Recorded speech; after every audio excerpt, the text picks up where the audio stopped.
Julian Assange to a staggering 50 weeks in prison for breaking bail, and it is the UK that has kept him detained in high-security Belmarsh Prison alongside violent criminals ever since, convicted of no crime, only pursued by the US for his contributions to journalism.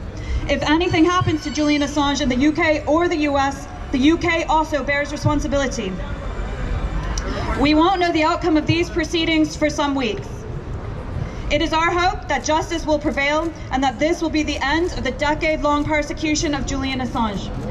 Nothing can undo the damage that has already taken place, but it is imperative that this travesty is brought to an end and that reforms are implemented to ensure that this can never happen again, anywhere, starting with the introduction of a public interest defence to the US Espionage Act, the UK Official Secrets Act, and all similar legislation around the world.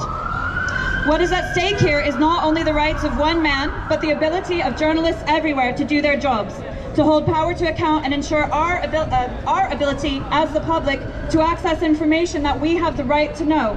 This is not just about Julian Assange, it is about every single one of us. Regardless of what happens next, Reporters Without Borders will be here fighting for Julian Assange's release and campaigning in cases around the world where journalism is under threat. Thank you all for your support and solidarity along the way. We hope to be back with some long-awaited good news in the coming weeks.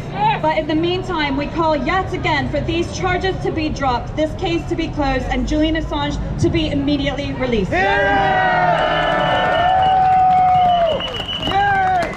Thank you, Rebecca, and thanks to your organisation for its support. Now I'd like to call Kristen Hartson, the Editor-in-Chief of WikiLeaks, to give his reflections on this trial. Thank you. Good man! This afternoon, the lawyers for Julian Assange were tearing apart the so-called assurances, the irrevocable assurances that the US is now claiming that they can put forward. The assurances that Julian will be treated fairly, treated well in the prisons in the United States. He will get medical help and all that. Now, I just want to remind people that in the magistrate court, they had all the opportunity to actually voice such assurances. They did not. On the contrary, they went on the defense. They said that for the prison system in the United States, they said that so-called special administrative measures, which basically equals solitary confinement, which basically equals torture, and for Julian in his condition, death. That the SAMs were not that bad at all. They also defended AGX Florence, Colorado, the most notorious prison in the United States, where Julian might end up in. They were defending that prison in a manner that was extraordinary.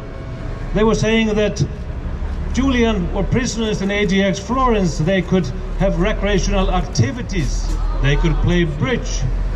What are they saying? That Julian would in AGX Florence be sitting down with El Chapo, with Timothy McVeigh, the Unabomber, and other homegrown terrorists, and play bridge. And they also said, and quote unquote, which the Julian's lawyers actually pointed out this afternoon, that they could have individual, recreational activity in their own cells. What does that mean? They are throwing people in cells and keeping them in there for 22 to 23 hours a day, only an hour outside the cell, in another cell with nothing in it. That's what waits Julian on the other side, on the Devil's Island, if he is extradited. That cannot happen. The judges here have only two choices. Basically uphold the decision not to extradite Julian Assange, or de facto give out a death sentence. That cannot happen. And we have to rely on all of you to make sure that in the weeks ahead, while these two judges are deliberating, that you make your voice heard, that you put pressure on your media, on your politician, everywhere, because this cannot happen.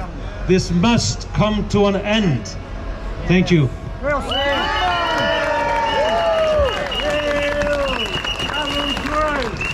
now finally, to sum up our view of what's been happening in the court over these last couple of days and what the future holds, I'd like to ask Stella Morris, Julian Assange's partner, to close this meeting. Hi everyone, can you hear me? If you can't hear me, put up your hand and I'll try to speak up. The US, if the US wants to treat Julian fairly and well, they should drop this case.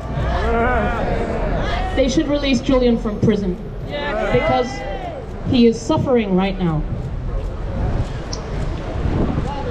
In court today, Mark Summers, QC, Julian's defense, said that there is nothing normal about this case. There is nothing normal about this case. And it's not just the defense that says that. The CPS told Sweden in 2010, please do not think that we are treating this as a normal extradition case. This is a political persecution that has used the law, extradition law, as a tool to further its political agenda. To take revenge on a journalist for what? For the publications that he is now indicted over. Publications that revealed war crimes, targeted assassinations, rendition, torture, but also the US subversion of the judiciary in Germany, in Spain, in Italy, when those judges, those investigators had the gall to investigate those same crimes, to investigate CIA rendition and torture of their citizens. This US extradition case has been falling apart since the moment it started. Because it was born rotten, it was born at a time when the CIA was plotting to assassinate Julian. And it is also proving to be devastating for the US in the courts. Not only because the US prison system and its inhumane conditions is exposed before these courts in its full barbarity, but also because the crimes that have been undertaken by the US government against Julian are also exposed before these courts. Today, we were able to air in court Mike Pompeo's plans, He's a fat liar. his sketches and options to assassinate Julian in London. To assassinate a journalist in this city for doing his job because he exposed their crimes. This country cannot tolerate, should not tolerate, the targeted assassination of journalists for doing their jobs. This should be obvious. We shouldn't be here. I hope the courts reach the right conclusion. But I also call on the US government to not just say they defend media freedom, to not just say journalists shouldn't be killed or imprisoned, but actually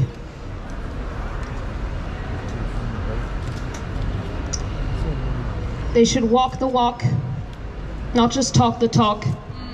They should drop this case. Yes. They should free Julian. Yes.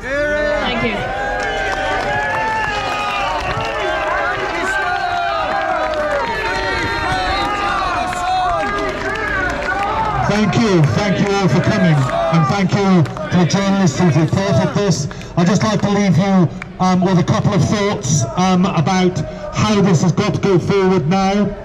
I want to recall just a single moment in this afternoon's hearing. when Mark Summers QC for Julian first raised the question of the Yahoo story, that is of the CIA plot to either kidnap or assassinate Julian Assange, the judge leant forward and halted him for a moment and said, yes, I'm sure we know that the CIA is interested in Mr. Assange.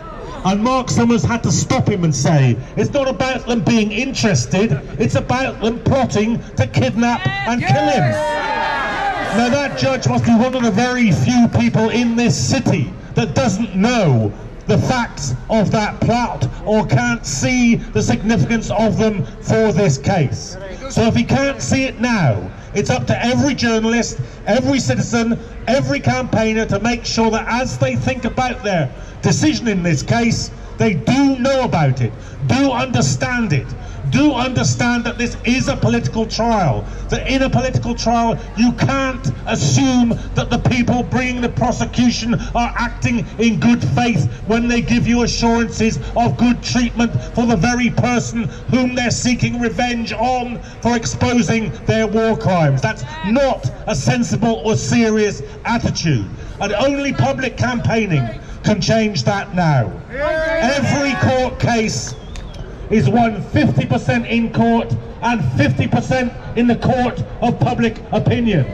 We are still on our feet as the defenders of Julian Assange in the court of public opinion. So redouble your campaigning, redouble your lobbying, go to the DEA website, use the tools there to make as much noise, as much fuss, as much publicity as you possibly can. This isn't over until Julian Assange is walking down the street a free man.